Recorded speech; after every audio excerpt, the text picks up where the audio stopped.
Welcome back my YouTube channel sociology lab study. और आज की क्लास बीए थर्ड सेमेस्टर के लिए है। और आज की क्लास में मैं आपको बताऊंगा कि जो आपके मिड टर्म एग्जामिनेशन है वो मिड टर्म एग्जामिनेशन की आप तैयारी कैसे करेंगे और कितने नंबर के होंगे और क्या उसका रिलेवेंट है आपके बीए थर्ड सेमेस्टर में। तो सबसे पहले आप ये जान लीजिए कि इसमें ऐसा कोई बाउंडेशन नहीं होता है कि उसके कितने यूनिट आएंगे। कुल मिलाकर के जो आपका पूरा सिलेबस है उस सिलेबस से ही आपके इसमें प्रश्न पूछे जा सकते हैं, यानी कि वो पूरे सिलेबस में से कहीं से भी आपसे प्रश्न पूछे जा सकते हैं। दूसरी जो महत्वपूर्ण बात यह है कि सोशियोलॉजी में जो आपका ये मिड टर्म एग्जाम होगा वो मिड टर्म एग्जाम इस बार होगा 20 मार्क्स का। टोटल नंबर होंगे 20 और इस 20 में ये डिवाइड होगा। इसमें आपके 4 क्वेश्चंस दिए जाएंगे, 4 क्वेश्चंस, 4 क्वेश्चंस होंगे आपके। इन 4 क्वेश्चंस में से आप ये देखिए जो 4 क्वेश्चन होंगे इसमें से आपको 2 क्वेश्चंस करने होंगे, 2 क्वेश्चंस। कितने करने? 2 क्वेश्चन आपको, 2 क्वेश्चंस आप इसको अटेम्प्ट करने हैं और प्रत्येक क्वेश्चन इसमें से 10 मार्क्स का होगा, यानी 10 मल्टीप्लाई 2 और इस तरीके से 20 मार्क्स का आपका ये एग्जाम होगा। तो जो आपका मिड टर्म एग्जाम होगा वो होगा 20 मार्क्स का, यानी 20 नंबर का। 4 सवाल, 4 में से 2 आपको करने होंगे, यानी 2 की आपके पास में ये अपॉर्चुनिटी होगी कि 4 में से कोई भी 2 आप कर सकते हो। इसके अलावा 5 नंबर जो होंगे वो होंगे इंटरनल असेसमेंट के। इंटरनल असेसमेंट में मतलब इसमें आपको जो टीचर्स हैं आपके सब्जेक्ट के वो आपको खुद अपनी तरफ से नंबर उन 5 में से आपको देंगे, जिसमें आपकी क्लास में प्रेजेंटेशन क्या रही है, कितनी बार आप क्लास में आए हो, कितनी क्लास आपने अटेंड की है। इसके साथ ही क्लास में आपका क्या रिएक्शन रहता है, जिस समय टीचर्स आपको पढ़ा रहे होते हैं तो आप कितना रिएक्ट करते हैं, कितना जब वो आपसे प्रश्न पूछते हैं तो किस तरीके से आप रिप्लाई करते हैं। इसके साथ ही जो क्वेश्चनर होता है लेक्चर के दौरान उसमें आप कितने क्वेश्चंस अपने शिक्षक से पूछते हो, क्वेश्चन पूछने का आपका तरीका किस तरह का होता है, कैसे प्रश्न आपके होते हैं, जो लेक्चर उस दिन दिया गया उससे रिलेवेंट होते हैं या अदर आप कहीं बाहर से कोई क्वेश्चंस पूछते हैं तो वो क्वेश्चन कौन से हैं, पूछने का तरीका क्या है, आपकी प्रेजेंटेशन क्या है क्लासरूम में, परफॉर्मेंस क्या है, आपका जो स्टूडेंट बिहेवियर है वो क्या है ओवरऑल क्लासरूम में और टीचर्स के प्रति।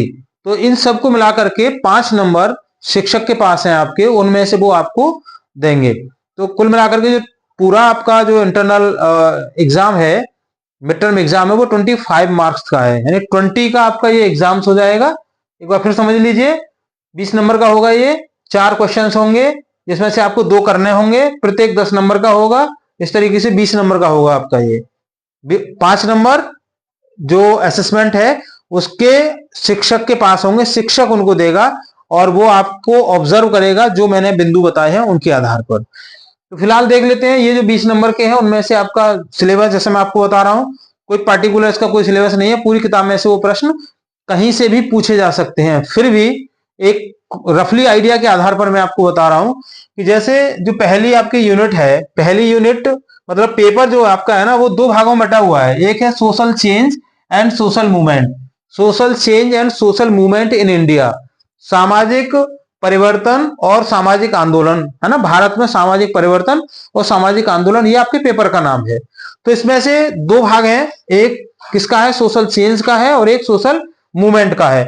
तो आप ऐसे मान लीजिए कि 2 क्वेश्चंस आपको मिलेंगे सोशल चेंज से और 2 क्वेश्चन मिलेंगे आपको सोशल मूवमेंट से। तो दोनों को अलग अलग करके आप उसको पढ़ लीजिए। जैसे एक आइडिया के तौर पर मैं आपको बता रहा हूं, जैसे सोशल चेंज, तो आपसे पूछा जा सकता है उसकी मीनिंग्स क्या है, यानी सामाजिक परिवर्तन का अर्थ क्या है, इसके अलावा उसके सामाजिक परिवर्तन की थ्योरीज क्या क्या है, क्या क्या सिद्धांत है ना।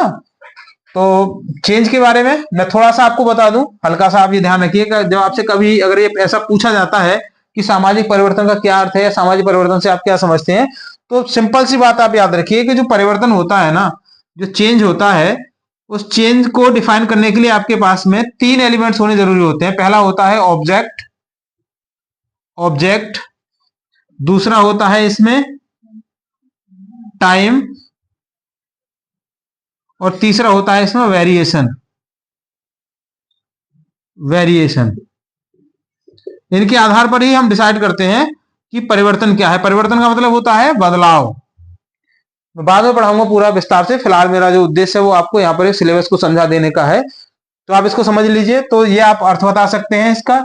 इसी तरीके से उसकी जो थ्योरीज हैं, चेंज की थ्योरीज कौन कौन सी हैं, तो उसमें आती है विकासवादी सिद्धांत आता है, प्रकारवादी सिद्धांत आता है, संघर्षवादी सिद्धांत आता है, चक्रीय सिद्धांत आता है, रेखीय सिद्धांत आता है। तो इन सिद्धांतों के बारे में आप थोड़ा थोड़ा बता सकते हैं। फिर दूसरा जो इसका पार्ट है वो है सोशल मूवमेंट, यानी सामाजिक आंदोलन। सामाजिक आंदोलन में भी इसी तरीके से प्रश्न होते हैं कि सामाजिक आंदोलन से आप क्या समझते हैं, सामाजिक आंदोलन का अर्थ क्या होता है, सामाजिक आंदोलन की परिभाषा बताइए। कुछ भी हो सकता है उसमें। और इसी तरीके से सामाजिक आंदोलन के प्रकारों का उल्लेख कीजिए। सामाजिक आंदोलन के कितने प्रकार होते हैं, सामाजिक आंदोलन कितने प्रकार के होते हैं, है ना। तो इस तरीके से प्रश्न हो सकते हैं। तो आंदोलन का जो अर्थ है वो आप बता सकते हैं, और प्रकार में आप खास करके 4 प्रकार इसके माने जाते हैं।